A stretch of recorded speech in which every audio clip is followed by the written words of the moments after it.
Hi guys, different angle I know, but I thought maybe it'd be brighter, but I didn't realise the contrast of my black sofa would be so strong. So hopefully this looks alright. If not, I'll never do it again. I think I mentioned before this is the first time I'm using my new camera, but it's probably not. This is probably going to be the first time. I feel like I'm like really wonky.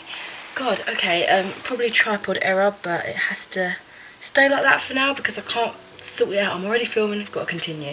So yes, I'm here with a hopefully in-depth, non-spoiler review of War and Peace. You'll be able to watch this review if you haven't seen the show, and then hopefully you'll want to see this show, I guess. So War and Peace is like a period piece drama set in 19th century Russia, and it was a 6-part serialization of Leo Tolstoy's novel War and Peace. Just quickly, really sorry if you keep hearing a beep or a rustling. The beep is the fire alarm, it needs new batteries, and the rustling is my cats playing. So it was aired on the BBC from January 3rd to February the 7th of 2016, and the episodes last about an hour except for the 6th and final episode, which was about an hour and a half. I love the BBC for the sole fact that when they say a show is an hour, they mean uninterrupted heaven for a whole hour, because they don't do adverts or anything like that in between, like, you know, when they're showing a show. So that was just like perfection when they do things like that. So that's why I watch a lot of drama pieces on the BBC. Briefly, just in terms of cast, I really loved seeing familiar faces from shows that I'd watched in the past or was watching as well as War and Peace, such as Dickensian and Humans, and I'm sure much more, because I did recognise quite a few others. It's just difficult trying to picture them, even though I know that they're familiar, in something other than 19th century Russia. You know, when you've seen them as they are now, it's difficult to kind of get their face, but I recognise quite a few of the casts. So, the bad. I thought I'd get the bad out of the way just because, you know, I want to end on a positive note. Initially, I really disliked War and Peace. After the first episode, I didn't feel like I had to continue. I felt like it was a show that I had to be in the mood for, and I was never in the mood for it. So I ended up forcing myself to kind of get out of, I guess, this slump of not wanting to watch anymore and carrying on with the second episode and the rest of the episodes. From the first episode, because I had such a negative feeling towards it, I felt like it was a show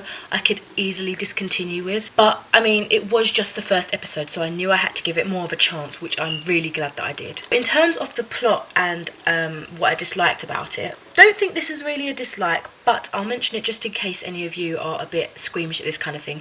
It is graphic in terms of, I guess, not necessarily violence, but some bloody scenes, as well as sex, but it's really I feel it's very minimal. I mean, I've seen worse, so I can't really complain. It wasn't anything off-putting, but some people, maybe you're a bit prudish and you don't like things like that, but really I find it very limited amount. Of course, the main reason I disliked it was because initially it really disinterested me. At first I wasn't sure if it was just the topic. Like, I thought, okay, well, I usually like period piece dramas, why aren't I liking this? But I then thought, oh, maybe it's because it's really plot driven, so it was very slow to start with. Not much was happening in the first couple of episodes, and even though it was plot driven, I felt like in the first episode you're getting to know the characters, right? But I didn't feel much in terms of care for them. I really couldn't care less about them, and I think just because it was so slow, I got unfocused at the plot, and therefore I didn't care about what was going on and where the story was going. At some points it actually bored me to the point where I got distracted and ended up doing other things around the room whilst it was on, so I wasn't really paying attention at all to what was happening on the screen. I mean, that annoyed me because obviously this is something I wanted to invest in. I really wanted to enjoy it from the get-go, and that wasn't the case, unfortunately. Again, the plot, at times I found it kind of predictable in its nature. But without spoiling anything, I'm just going to give you the baseline of this structure of this particular scenario. It doesn't spoil anything, but someone was expecting a doctor. Instead of a doctor, someone else turned up. I was expecting all of this, and then because like someone else turned up that was a happy occasion, something bad had to happen. So I know it sounds very, very simple, but if you've seen the scene that I'm talking about, then you kind of hopefully know where I'm coming from. Without seeing it and me just saying that, it's very basic and you're like, well, okay, that sounds like a simple, normal structure to me, but I found that specifically as just one example very, very predictable. With that particular example, I just found that the plot wasn't subtle enough, if that makes sense, although throughout the rest of it I do think, you know, certain situations were quite subtly done and quite nicely rounded off that left me not really expecting it.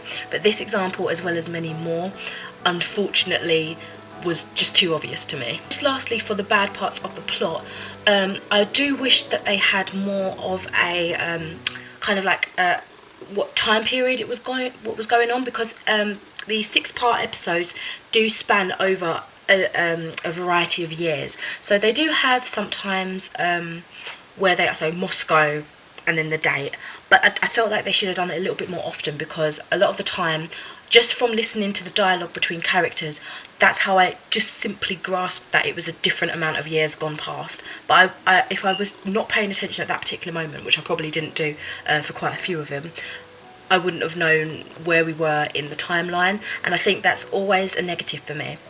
I've been picking it up a lot more in things that I read and watch now. I need to know what's going on, I need to know where I am in time, otherwise everything's kind of just blown out of order for me and I get so confused, and that just kind of leaves me not wanting to understand, not caring, because I'm not getting it, so why should I, you know? But yeah, that's a major thing that really kind of irritated me. But the bad in terms of characters. Again, before around the 3rd episode, I neither liked or disliked any of the characters. Really couldn't recall many of their names or their kind of position in the show and who they were in relation to who and why they were there. I just didn't know and didn't really care. In saying that, I do have a few names jotted down here and a little bit about what I disliked about these particular characters. So Tasha, she is played by Lily James. She was in Cinderella. I think she's in the new Pride and Prejudice and Zombies movie. She confused me initially because she seemed to go by many different names. She went by Natalia, Natasha, Talia, or Tasha or whatever, so I was confused at who they were talking to, but I think they were like affectionate nicknames as such, and after I got over that, it was much easier to understand who they were talking to, who she is and stuff like that. But that was what irked me about her first. Well, not at first. What irked me about her in the very first instance that I met her character was the fact that she was overly happy. And I mean, I like happy people, I like to think that I'm a happy person, but she was happy to the point where it's like she was completely stupid, and I don't mean to sound offensive, but she was like ditzy, far worse than ditzy. She was like la la la la la la la. It was intense, and it really irritated me and annoyed me that someone could be that happy and clueless about life. Once her storyline developed, I did warm to her more. So, I mean, there was definitely improvement in her character and in her likability, but I can see how she is a likeable character because of the happiness, but for me it was just too much, too in your face, almost fake. Another female character I'd just like to briefly touch on is the Countess Helene, or Helene, or Helen. I don't really know how to pronounce that because it seemed like different characters were pronouncing it differently. She is played by, oh, I don't know the actress's name, but she's the one that was also in Dickensian, and she was Amelia Havisham. I've got a review coming up about Dickensian hopefully soon, so more on that later. But yeah, so I was really happy to have recognised her from Dickensian, because I was watching Dickensian at the same time War and Peace was out and I was loving it. I don't say too much about who Countess Helene is in the show, because I don't want to spoil anything for you, but I almost want to say that in the end she got what she deserved, but I feel like, considering the circumstances, saying that is too harsh. But regardless, I didn't really like her as a character. I feel like she was a dislikable character intentionally, but she didn't like her. Finally, we are on to the good. This is what I'm most excited about, because it was like, after a certain amount of episodes, my feelings were completely turning around, and that makes me happy because I wanted to like it and I ended up loving it. As mentioned before, after around the 3rd episode, I was really starting to get hooked and invested in what I was watching. Like, I wanted to watch it, I wanted to find out more about what was going on. And that was a little bit sad because, as it's only a 6-part series, obviously it was just 3 more episodes I was having, or I guess after the 3rd one it would be 2 more episodes that was left, and that's when I was starting to love it, and I was like, no, it's ending too soon. The ending especially really changed my opinion. At first I was giving it like a 1.5, 2-star rating, but just from that last finale, I suppose, it really changed around how I felt about the series. Can't deny that a lot of scenes were so picturesque and just beautifully portrayed. Like, they were just stunning images that I'd love as like photographs. They looked absolutely beautiful. The cinematography was wonderful throughout this series. Even when I wasn't enjoying the show, I could really appreciate that aspect. Like, they really went to town on making the set look beautiful. I ended up getting so invested in the lives I previously didn't care about, that by the end I was literally reduced to tears with the conclusion. I found it to be so emotional, and it was sheer shock really, because obviously I really disliked it in the very beginning, in the early days, but to then be brought to tears in a good emotional way from a show that you wasn't liking before, that's saying something. So the good in terms of characters. I really think that Pierre got the most development.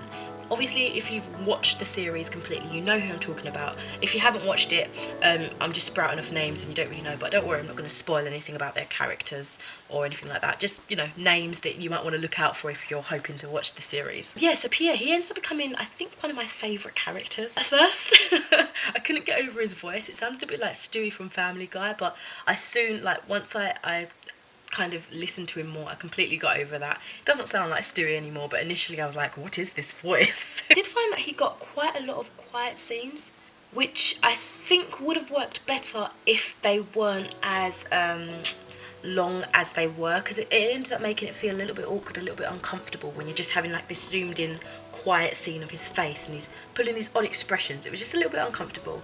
If they shortened it, it would have been bang on perfect. It would have hit the emotions.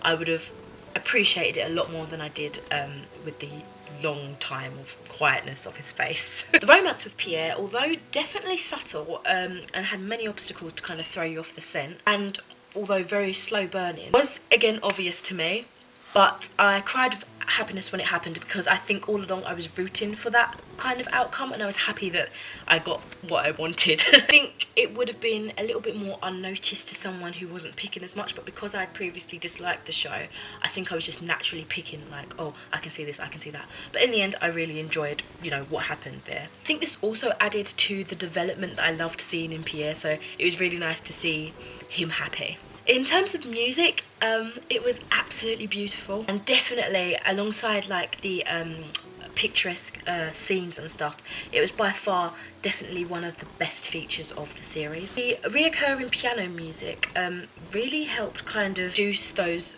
lovely memories that were happening throughout the show. It's bringing you back and you're like, oh, I remember the first time I heard that piece of music played, and I think that it was there to rekindle your emotions, and it definitely did that. The music by far definitely increased the experience of the show, and I think it's one of the major reasons I also loved it, because I would have mentioned that the music was amazing regardless of whether I ended up loving the show or hating it. So I'm so glad that I can say that I love the music and that I love the show.